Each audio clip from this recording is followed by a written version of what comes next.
ఆదివారం Bigg Boss ఎపిసోడ్లో Bigg Boss season 5 winner Vijay Sunny Bigg Boss stage పైకి రాబోతున్నాడు. ఇక గెలిచిన తర్వాత ఇప్పటి వరకు గెలిచిన ఏ ఒక్క బిగ్ బాస్ విన్నర్ కూడా మళ్ళీ బిగ్ బాస్ స్టేజ్ పైకి రాలేదు. అలా మొదటిసారిగా సన్నీ స్టేజ్ పైకి వస్తున్నాడు టేస్టీ తేజ కోసం. ఇక సన్నీ మాట్లాడుతూ తేజ మచ్చాతో తనకు చాలా బాగా అనుబంధం ఉందని, వాడు నా స్ట్రెస్ బస్టర్, నా టెడ్డీ బేర్ అంటాడు. మొహం చూస్తే చాలు ఇట్టే మూడు మొత్తం మారిపోతుంది నాకు, అంత కామెడీగా పెడతా ఉంటాడు ఫేస్ అంటాడు సన్నీ. వాడు ఎంత కష్టపడ్డాడో నాకు తెలుసు సార్. జబర్దస్త్లో లేడీ క్యారెక్టర్స్ చేస్తూ మంచి జాబ్ని కూడా వదులుకొని ఇంట్లో వాళ్ళు ఎంత అంటున్నా మొత్తాన్ని భరించి ఈరోజు ఈ స్టేజ్ పైకి ఈ స్టేజ్లో ఉన్నాడు. బిగ్ బాస్ లాస్ట్ సీజన్ ముందు తేజ ఎలా ఉన్నాడు అన్నది ఎవరికీ తెలియదు. కానీ బిగ్ బాస్ సీజన్ 7 తర్వాత మళ్ళీ సీజన్ 8లోకి వచ్చేటప్పుడు ఎలా ఉన్నాడో, ఎలా ఎదిగాడో అందరికీ తెలిసేలా చేశాడు టేస్టీ తేజ. వాడి ఈ జర్నీ ట్రూలీ ఇన్స్పిరేషనల్ సార్ అంటాడు విజయ్ సన్నీ. ఇక తేజ సన్నీ మాటలకి కన్నీళ్లు పెట్టుకుంటాడు. రే సన్నీగా, నువ్వు నన్ను హౌస్లోకి వచ్చింది సపోర్ట్ చేయడానికా, నన్ను ఏడ్పించడానికా అంటాడు టేస్టీ తేజ. ఇక నాగార్జున మాట్లాడుతూ, సరే సన్నీ, నీకు తేజ కాకుండా ఈ హౌస్లో ఎవరంటే బాగా ఇష్టమో వారి యొక్క పేరు చెప్పి దానికి ఒక రీజన్ కూడా చెప్పమంటారు.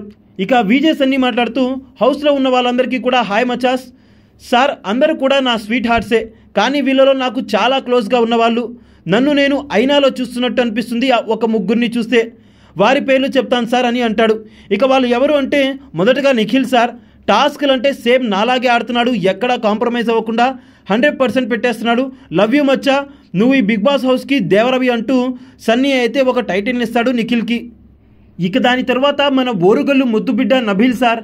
నబీల్ మచ్చా అయితే నాలో ఎలా అయితే ఒక అల్లరి పిల్లోడు ఉంటాడో అలానే నబీల్ కూడా అల్లరి చేస్తూ ఉంటాడు హౌస్లో. అలానే టాస్క్లు అంటే దంచి కొడుతూ ఉంటాడు. అది మనోడా బయటోడా అని అస్సలు చూసుకోడు, అందరికీ ఇచ్చి పడేస్తాడు.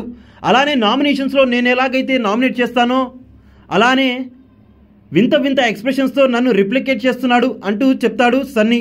ఇక లాస్ట్లో అశ్వత్థామ గౌతమ్ సార్. నేను ఎంత మొండివాడినో నాకన్నా మొండివాడు సార్ గౌతమ్ మచ్చా. అసలు ఆ రోజు ఆ జైలు నామినేషన్లో అయితే పృథ్వీ నవ్వినందుకు లుంగిపై కట్టి తాళం తెరవండి తేల్చుకుంటామని చెప్పడం, ఆ సీను టీవీలో చూస్తే కనుక ఒరిజినల్ గ్యాంగ్స్టర్ అన్నట్టు కనిపించింది సార్ అంటాడు సన్నీ. గౌతమ్ అగ్రెషన్కి బ్రాండ్ అంబాసిడర్గా మారిపోయాడు సార్. నాకు షార్ట్ టెంపర్ ఉంది, కానీ గౌతమ్కి హై టెంపర్ ఉంది. అట్ ద సేమ్ టైం ఒకరు తప్పు చేస్తే అది తప్పు అని గట్టిగా కూడా చెప్తాడు. ఇక ఈ క్వాలిటీస్లో ఉన్న వీళ్ళు ముగ్గురు కూడా నాకు బాగా నచ్చారంటాడు విజయ్ సన్నీ. ఇందులో కప్పు ఛాన్సెస్ ఎవరికి ఉన్నాయంటే ఆ ముగ్గురులోనే ఉంది సార్ అంటాడు విజయ్ సన్నీ. ఇక విజయ్ సన్నీ చెప్పినట్టుగా బిగ్ బాస్ సీజన్ 8 విన్నర్స్ ఆ ముగ్గురులోనే ఒకరు కాబోతున్నారా? ఆ ముగ్గురులో ఏ వ్యక్తి కాబోతున్నాడో మీ అభిప్రాయం ప్రకారం ఆ వ్యక్తి పేరును కామెంట్ చేయండి. అలానే అతనే ఎందుకు గెలవాలి, గెలుస్తాడు అన్నదానికి రీజన్ కూడా యాడ్ చేయండి.